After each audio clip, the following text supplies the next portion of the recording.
15 de abril de 2026. Jonathan Lee Riches, el reportero investigativo del canal de YouTube JLR Investigates, que ha seguido el caso de Nancy Guthrie desde los primeros días de la desaparición, publicó en X una fotografía que en pocas horas circuló en todas las plataformas donde este caso se discute. La fotografía muestra el frente de la casa de Annie Guthrie y Tommaso Cioni en Tucson, Arizona. Annie es la hija de Nancy Guthrie. Cioni es su esposo. Ambos fueron descartados como sospechosos por el FBI el 16 de febrero. Ambos han estado en el centro de la especulación pública desde el primer día porque Cioni fue la última persona que vio a Nancy con vida. La dejó en su casa poco antes de las 10 de la noche del 31 de enero.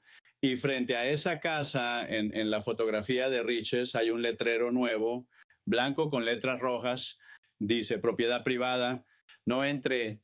Los infractores serán procesados de acuerdo con ARS 13502A1, un letrero de no entrada en la casa de la hija de Nancy Guthrie, colocado después de 78 días de desaparición sin arresto, después de semanas de escalada de presión pública, después de que creadores de contenido de True Crime y streamers en vivo comenzaron a aparecer regularmente en el vecindario de Annie y Cioni, filmando el exterior de su casa, hablando con sus vecinos, publicando teorías que los señalan directamente.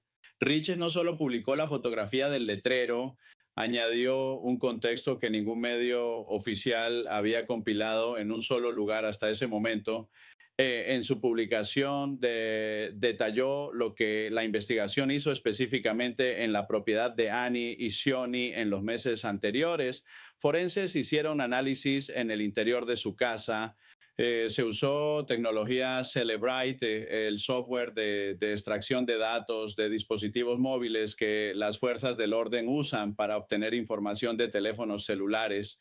Un Honda fue incautado y analizado. Se aplicó luminol en el garaje, el reactivo químico que revela manchas de sangre invisibles al ojo humano bajo luz ultravioleta. Se tomaron fotografías, se interrogó a vecinos sobre actividad de vigilancia. Todo eso ocurrió, no como rumor, como investigación documentada que el FBI y el Departamento del Sheriff del Condado de Pima llevaron a cabo con el consentimiento de la familia, según confirmaron las propias autoridades en febrero. El motivo por el que usaron consentimiento en lugar de una orden judicial fue explicado por la exagente del FBI, Jennifer Coffin Duffer, cuando los investigadores tienen causa probable para creer que alguien cometió un crimen, obtienen una orden. Cuando no tienen esa causa, pero quieren ser meticulosos, piden consentimiento. El hecho de que Annie y Cioni dieran su consentimiento para esas búsquedas es, en el lenguaje forense, evidencia de cooperación, no de culpabilidad. Y Coffin Duffer, el 13 de abril, en un live stream en X, fue más directa que eso. Dijo que Annie es una mujer que trabaja duro, que no hay señales de problemas económicos en la familia, que Annie y Cioni están bien, viven una vida hermosa según todo lo que se sabe, y que las acusaciones online que los señalan son basadas en suposiciones de apariencia, no en evidencia. Sin embargo, el letrero existe y su existencia dice algo que las declaraciones públicas no pueden decir directamente. Dice que la situación se ha vuelto insostenible. El departamento del sheriff del condado de Pima fue a una reunión reciente de la Asociación de Propietarios del Vecindario de las Catalina Foothills, el vecindario de Nancy, donde los residentes presentaron quejas formales sobre un youtuber que hostigaba a las personas del área. La policía confirmó que recibió quejas similares vinculadas al vecindario de Annie y Cioni, y en respuesta a esas quejas, el departamento aumentó las patrullas en ambos vecindarios.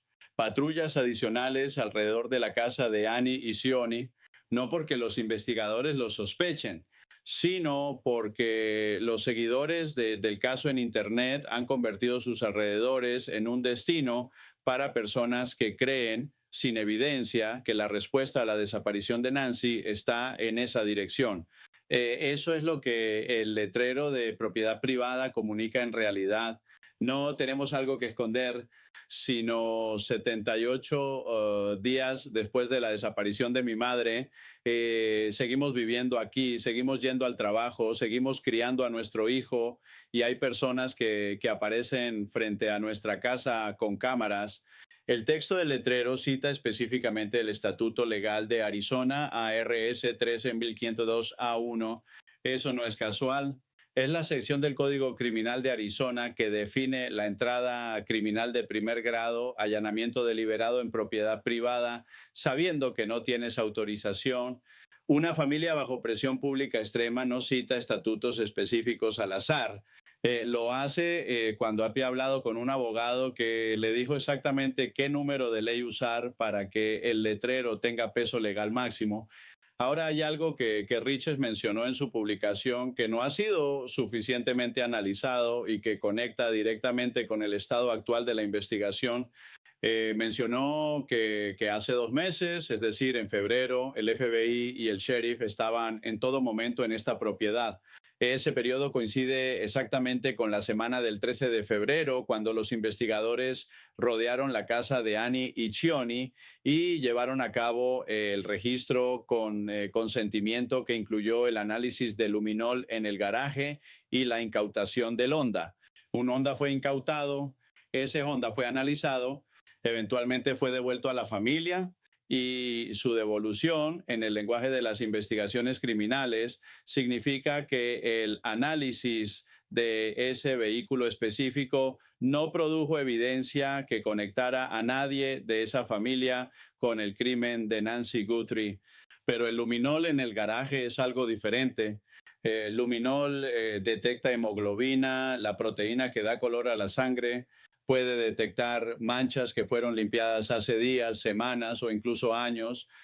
Si los investigadores aplicaron luminol en el garaje de Annie y Cioni, fue porque tenían una razón para preguntarse si había sangre que no era visible a simple vista.